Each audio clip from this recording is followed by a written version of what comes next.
आयरवाडी तालुका दक्षिण सोलापूर येथील सुरेश सासवे व त्यांच्या कुटुंबातील सदस्यांवर शेतीच्या कारणातून जीवे मारण्याच्या उद्देशाने सशस्त्र हल्ला केल्याप्रकरणी संजय शेत्री यांच्यासह 5 आरोपींना अतिरिक्त सत्र न्यायाधीश रेखा पांढरे यांनी 10 वर्षांची सक्त मजुरी व दंडाची शिक्षा ठोठावली।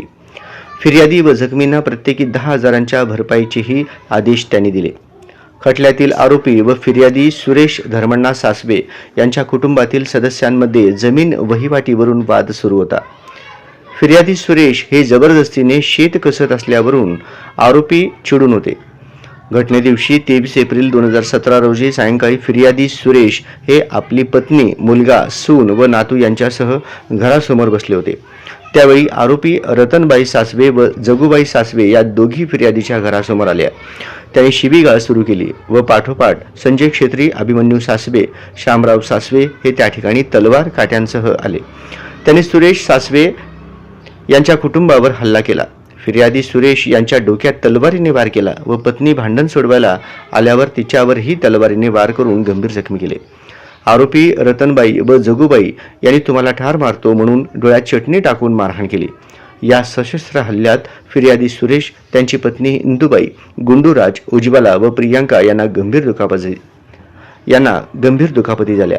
त्यांनी सर्वांचा खून करण्याचा प्रयत्न केल्याची फिर्याद सुरेश सासवे यांनी वळसंग पोलिसात दिली। पोलिसांनी तपास करून आरोपींविरुद्ध न्यायालयात दोषारोपपत्र दाखल केले।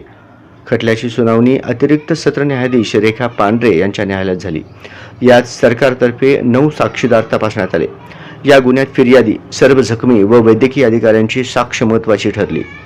या खटल्यात सरकारतर्फे ॲडव्होकेट दत्तूसिंग पवार, ॲडव्होकेट शैलजा कॅतम, मूळ फिर्यादीतर्फे ॲडव्होकेट जयदीप माने व सर्व आरोपींतर्फे ॲडव्होकेट राजकुमार म्हात्रे यांनी काम पाहिले।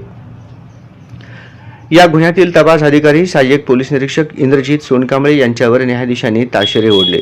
त्यांनी जखमींचे वैद्यकीय प्रमाणपत्रे न्यायालयात सादर केली नाहीत। सर्व जखमींचे जबाब नोंदविले नाहीत।